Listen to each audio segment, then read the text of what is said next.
رسوله الكريم أما بعد فأعوذ بالله من الشيطان الرجيم بسم الله الرحمن الرحيم إن الله اشترى من المؤمنين أنفسهم وأموالهم بأن لهم الجنة۔ اللہ تبارک و تعالی اپنے کلام عظیم میں ارشاد فرما رہا ہے کہ بے شک اللہ تعالی نے مؤمنین سے ان کی جانوں کو اور ان کے مالوں کو خرید لیا ہے اور اس کے بدلے میں انہیں جنت دینے کا وعدہ فرمایا۔ اللہ تبارک و تعالی کا یہ فرمان ہر مومن بندے کے لیے ہے، جو بھی اپنے ایمان کا دعویٰ رکھتا ہے کہ میں ایمان رکھتا ہوں اللہ پر اور اللہ کے رسول پر اور سچے دل سے پڑھتا ہوں لا الہ الا اللہ محمد الرسول اللہ، کہ اللہ کے سوا کوئی عبادت کے لائق نہیں اور محمد صلی اللہ علیہ وسلم اللہ کے رسول۔ تو یہ کلمہ ایمان والے سے یہ تقاضا کرتا ہے، کیا تمہیں اللہ سے اپنا عہد و پیمان یاد ہے؟ جو اللہ سے خرید و فروخت آپ نے کی ہے، جو معاہدہ کیا ہے، وہ یاد ہے یا بھول جاتے ہو؟ تو اکثر مواقع پر ہم جیسے کمزور مسلمان جب غور کرتے ہیں تو پتہ یہ چلتا ہے کہ ہم اس معاہدے کو ہر جگہ یاد نہیں رکھ پاتے۔ جہاں آسانی سے ہم کوئی دین کی بات اپنا سکتے ہیں اپنا لیتے ہیں، اور جہاں کوئی دشواری اور مشکل نظر آتی ہے تو وہاں پر رک جاتے ہیں، قدم ڈگمگانے لگتے ہیں۔ اللہ تبارک و تعالی اس مبارک آیت میں قیامت تک اپنے بندوں کو یاد دلاتا رہے کہ اللہ سے تمہاری خرید و فروخت ہو چکی ہے، یہ جانیں تمہاری نہیں ہیں، یہ مال تمہارے نہیں ہیں اگر تم جنت میں جانا چاہتے ہو، اور جنت ٹھکانا نہیں چاہتے تو تمہاری مرضی ہے، جو دل چاہے گا۔ دوزخ میں جانے کا ارادہ کرو یا اللہ پر چھوڑ دو، جہاں چاہے ڈال دے، ہم تو وہ کریں گے جو ہمارا دل چاہے گا، نعوذ باللہ۔ تو پھر ہم اپنے معاہدے کو پورا نہیں کر پا رہے ہیں، یہ تو خدا کا کرم ہوگا کہ وہ اپنے کرم سے ہمیں نواز دے، گناہوں کو معاف کر دے اور جنت میں جانے والا بنا دے۔ ہاں، یہ معاہدہ اگر یاد رکھا تو حضور صلی اللہ علیہ وسلم پر آپ کی ظاہری حیات میں جو ایمان رکھنے والے صحابہ رضی اللہ عنہم ہیں، ان کی مبارک زندگیوں کو جب ہم دیکھتے ہیں تو پتہ چلتا ہے کہ وہ صرف زبان سے کہنے والے نہیں، اپنے دل سے، اپنی روح سے، اپنے عمل سے، اپنے کردار سے، ہر اعتبار سے یہ تسلیم کرتے تھے کہ ہم نے اللہ سے معاہدہ کر لیا ہے، اب ہمارا کچھ نہیں ہے۔ جب اللہ ہم سے جان مانگے گا جان حاضر ہے، جب اللہ مال مانگے گا مال حاضر ہے۔ اور اس کا نمونہ سب سے بڑا حضرت ابو بکر صدیق رضی اللہ عنہ کی مبارک زندگی میں ملتا ہے۔ کل میں نے واقعہ بیان کیا تھا کہ غار ثور میں حضور صلی اللہ علیہ وسلم سے فرمایا، عرض کیا یا رسول اللہ، غار میں پہلے میں جاؤں گا، صفائی ستھرائی کر دوں، بعد میں آئے آپ۔ کیا ہے؟ اگر وہاں پر کوئی زہریلا سانپ ہے تو جان بھی تو جا سکتی ہے۔ وہ جانتے تھے کہ جان اپنی ہے ہی نہیں ہے تو اللہ کو دے دی، اور اللہ نے اپنا رسول ہمارے پاس بھیج دیا۔ اب رسول کا کہنا ماننا ہی اللہ کا کہنا ماننا ہے، رسول پر اپنی جان نثار کرنا ہی اللہ پر اپنی جان نثار کرنا ہے۔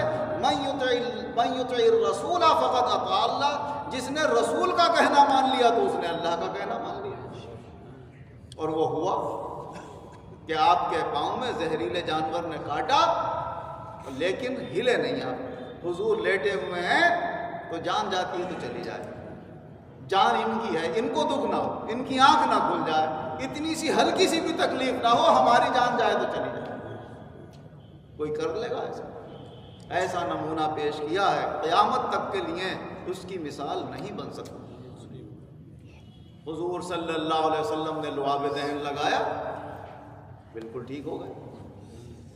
لیکن حضرت عمر رضی اللہ عنہ ارشاد فرماتے ہیں کہ وصال کے وقت ابو بکر صدیق رضی اللہ عنہ کے جو حالات دنیا سے جانے کے بنے، اس میں سب سے بڑا ذریعہ وہ زہر بنا جو اس وقت آپ کے جسم میں تھا، لیکن حضور کے لعاب دہن سے اس کا اثر رک گیا تھا، اور وہ اثر جب ظاہر ہوا تو آپ دنیا سے پھر تشریف لے گئے، کیونکہ اللہ کے یہاں سے بلاوا آ گیا تھا۔ مگر جب تک اللہ کے یہاں سے بلاوا نہیں آیا، وہ زہر بھی کچھ نہیں کر سکا، جسم میں ہوتے ہوئے بھی ذرہ برابر نقصان نہیں پہنچا سکا۔ یہ اللہ کا کرم۔ تو جان اللہ کو دے، جان دی ہوئی اسی کی تھی۔ حق تو یہ ہے کہ حق ادا نہ ہو۔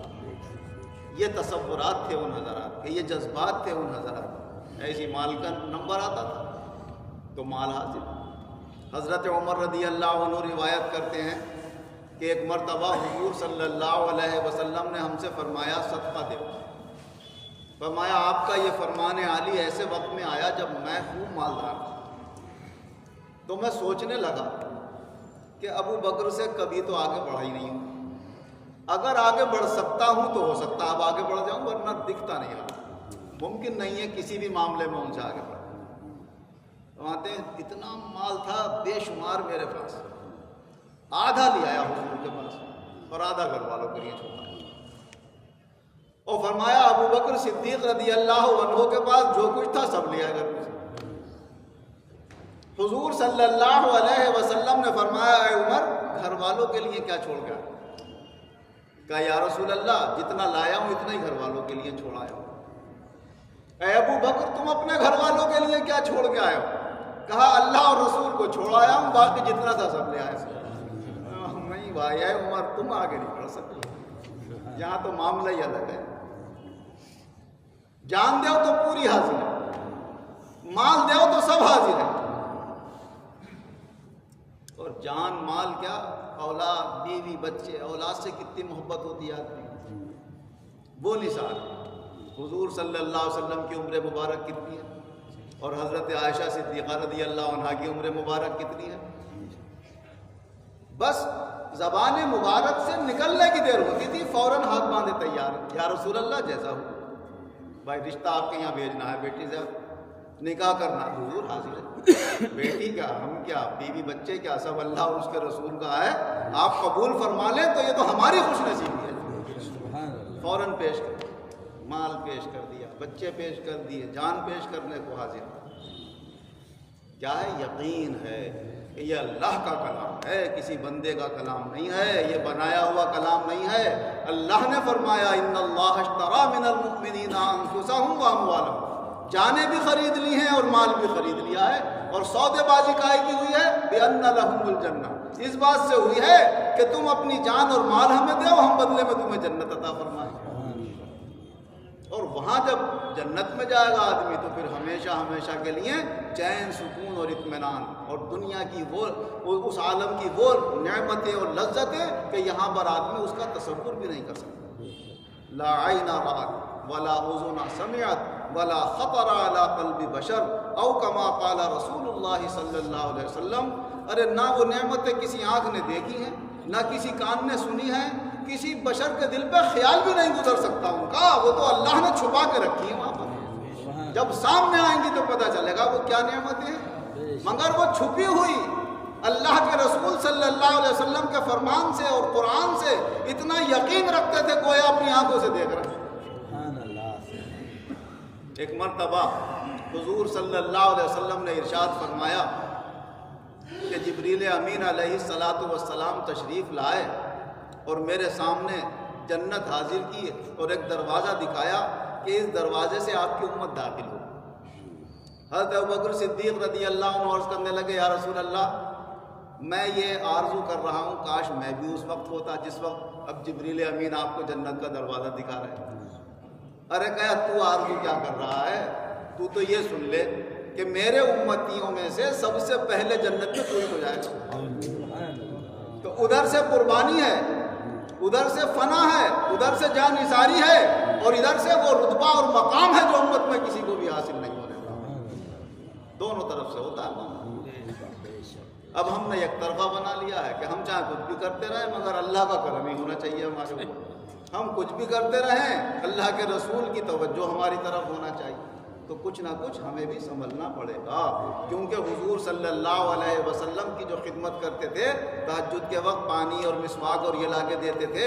ایک دن حضور صلی اللہ علیہ وسلم نے فرمایا بھائی کچھ مانگ لو، کہ یا رسول اللہ جنت میں آپ کا ساتھ مانگتا ہوں، اور فرمایا بھائی اور کچھ مانگ لو، کہ نہیں حضور میں تو بس یہ مانگتا ہوں کہ جنت میں آپ کا ساتھ مانگتا ہوں۔ فرمایا اعنی علیہ بکثرت السجود، چلیے یہ تو ہو جائے گا مگر تمہاری طرف سے بھی تو کچھ ہونا چاہیے، کثرت سجود سے میرا تعاون کرو، تم کثرت سجود اللہ کی راہ میں کھڑے ہو کر سجدے اور رکوع کرو، وہ ذریعہ بنے گا، کوشش میں بھی کروں گا، تو دونوں طرف سے ہوتا ہے معاملہ، ایک طرف سے نہیں ہوتا۔ آپ پیچھے کو گر رہے ہیں اور کہہ رہے ہیں کہ ذرا مجھے آگے بڑھا دیں، تو تھوڑا سا آپ قدم بڑھاؤ، تھوڑا سا وہ پیچھے سے لگائیں تو جلدی سفر طے ہو۔ اللہ تبارک و تعالی ہمیں اور آپ کو قرآن و حدیث کی روشنی میں یہ حقائق سمجھنے کی توفیق عطا فرمائے، اور ہمیں اپنی طرف سے بھی اللہ کے دربار میں حضور صلی اللہ علیہ وسلم کے فرمان اور آپ کی پسند کے مطابق صحیح اپنے خدمات انجام دینے کی توفیق عطا فرمائے۔ آمین وآخر دعوانا ان الحمدللہ